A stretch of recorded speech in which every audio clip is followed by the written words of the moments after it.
Thanks for joining us for Eye on the Issues. Today, we are talking with the Wyoming State Treasurer. He's been Treasurer since 2019, Curt Meier.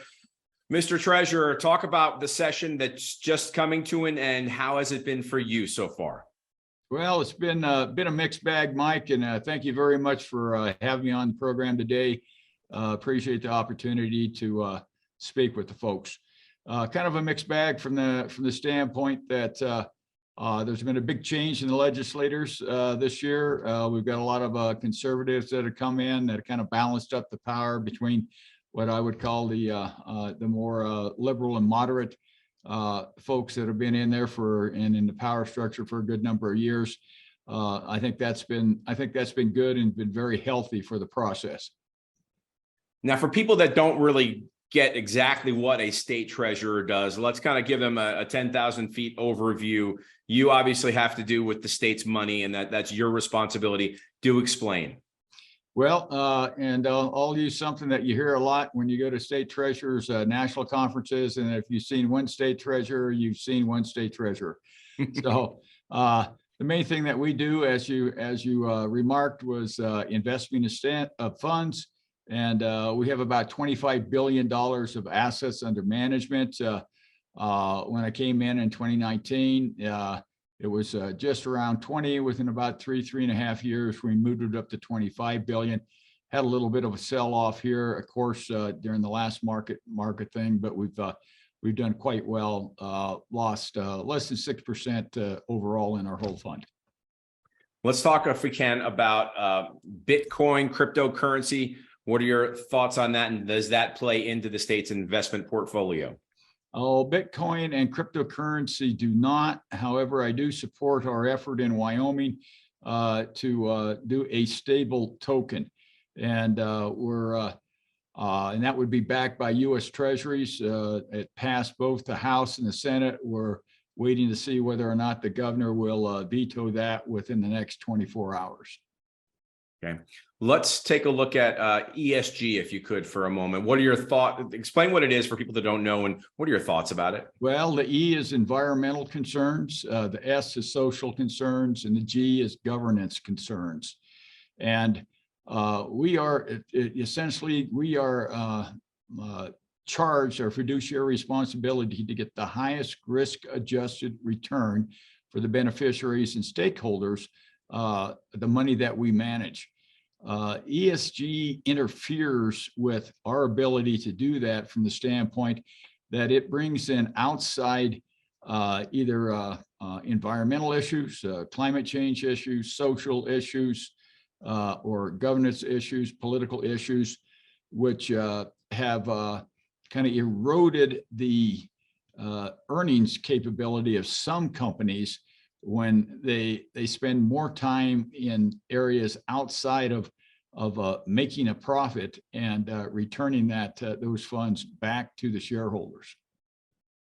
Okay, let's dive in for a second. There were two bills that I believe you may have testified in respect to the ESG. Mm-hmm. Senate SF 159, which is Stop ESG, Eliminate Economic Boycott Act.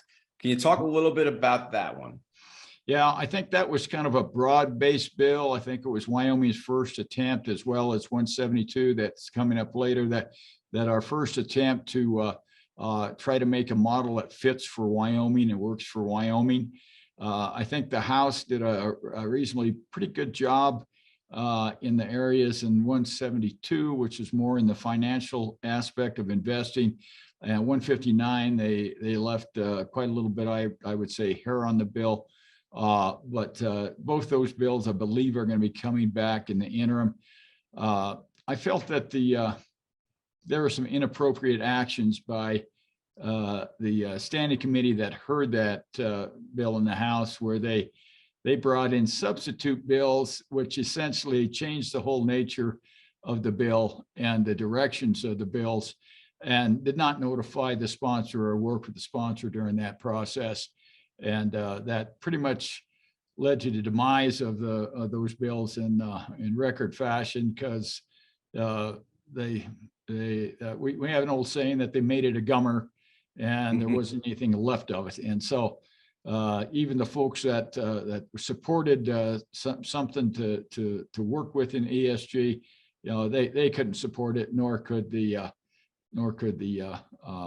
people that, frankly, the liberals part of the party and the Democrats that don't support risk-based total return for the shareholders, stakeholders, the citizens of the state of Wyoming. Is green energy at all part of your portfolio investments in that? Well, necessarily, we don't have green energy. However, even though Wyoming provides about probably 30% or more of the energy for the nation in generation and power generation, we do a lot of things that I think people would consider very green. Essentially, we are doing some of our first carbon sequestration, actually commercial carbon sequestration, looking forward in the area of trona and soda ash production in reducing that footprint. Mm-hmm. In the 90s, we had basically a cap and trade bill that went into the possibility of actually using agricultural goods that could go on about a 7-year cycle to actually capture carbon dioxide. So we've been looking at this, I think, proactively. I think the problems that we see with the climate thing is that, and I'll call it a thing because it's really not describable except from the standpoint that they try to look for the most complicated, expensive solution to what would be probably a very simple solution if they actually would let Mother Nature kind of take hold. We had a good discussion with the U.S. federal and state forestry divisions this year about looking at the possibility of actually inventorying, and they've got a pilot project to do that. All of the dead trees from all of the misuse and frankly the terrible management of forests over the last 30 years. And all of the dead trees that came from that.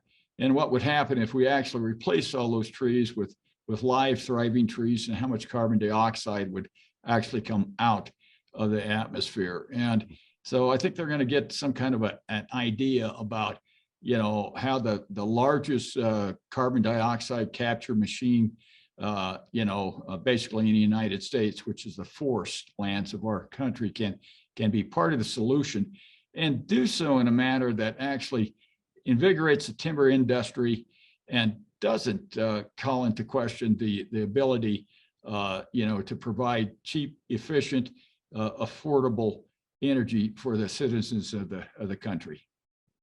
I know certain states have rainy day funds. Does Wyoming have a rainy day fund? Yeah, our rainy day fund averages somewhere between 600 million and over $2 billion, depending on how the revenues come into the state. And in addition, like Alaska, I believe Wyoming does something to give back in some of the revenues that come into the coffers. Is that how things work there? Yeah, we have like Alaska, we're a sovereign wealth fund. I think Alaska, I believe, is the largest sovereign wealth fund in the United States. I think we're number 3. We have right at $9 billion that's dedicated to investment, and that goes back to the call it the Permanent Mineral Trust Fund. That goes to the general fund, and then we also have revenue off of minerals that's put into our educational fund, and then that also brings a substantial amount of money into the educational area. We average between 30 to roughly 30% to a third of the total revenue needed to fund government is basically derived from our office. That's pretty impressive. What do you like most about being treasurer? I like really the way our crew enjoys their job, and I'll kind of tell you, we got a little over 40 people here, and they essentially love working for the treasurer's office. And a lot of the reasons is because we've made sure that everybody we hire, goes through a skills test, and we know that they're going to be functional, and everybody can depend on everybody. but it's a job that they do because they know if they do their job right, that our tax rates are going to stay low. We're going to have ample revenue funds to handle the issues that come before us.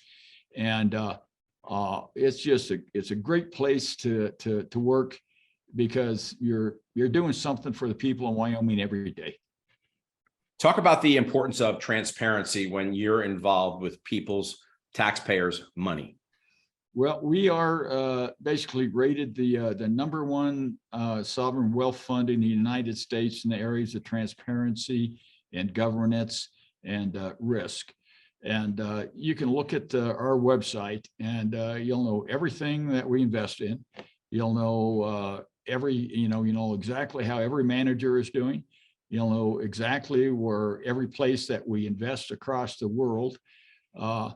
And so you'll have I think an indication that we provide some of the same kind of information that you would if you were looking at a company and wanting to invest in that company. When I went to your website, I got to tell you, there was one thing that stood out at me is I think it was unclaimed property, something like that. Yes. Tell us about that. That's something that a lot of treasurers do. And we have I was able to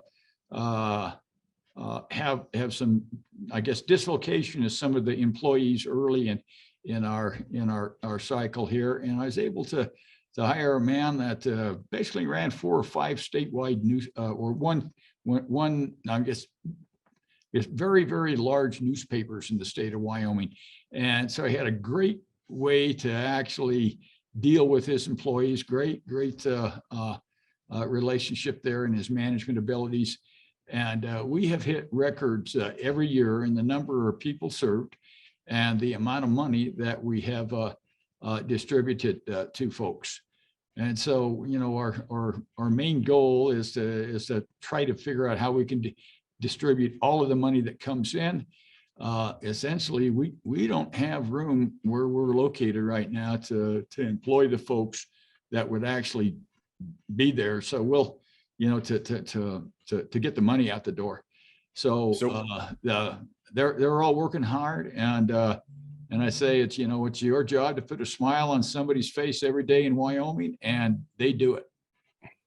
Okay, great. And then finally, I think I would like to ask you, are you from Wyoming? Well, yes, I am. I'll say that I was actually born in Colorado, spent the worst 7 days of my life there. Then my mother took me back to the ranch and lived in a little town called LaGrange, about 65 miles northeast of Cheyenne, and on a farm and a ranch, and grew there my whole life. And I'm within a quarter of a mile of where I grew up on the ranch when I was a kid. And what do you like most about living in the state of Wyoming? Oh, it's the freedom. We're still a place that you can go, and if you want to go hunting or fishing, you're going to find a spot to go hunting or fishing. If you want to see some beautiful hiking or some just fantastic skiing, or just get out and join. And I would say that the beautiful weather of Wyoming, because we've got 4 distinct seasons, and it's a nice change of pace, you know, from just sitting on the beach all day, I'd say, you know, that. And we don't have any income tax here. We're like, I think 7 other states that don't have an income tax. And we actually have very low personal property taxes, from the standpoint that almost 50% of the revenue needed to fund our state and run it comes from minerals. So I think that's something that we're gonna enjoy for quite some time.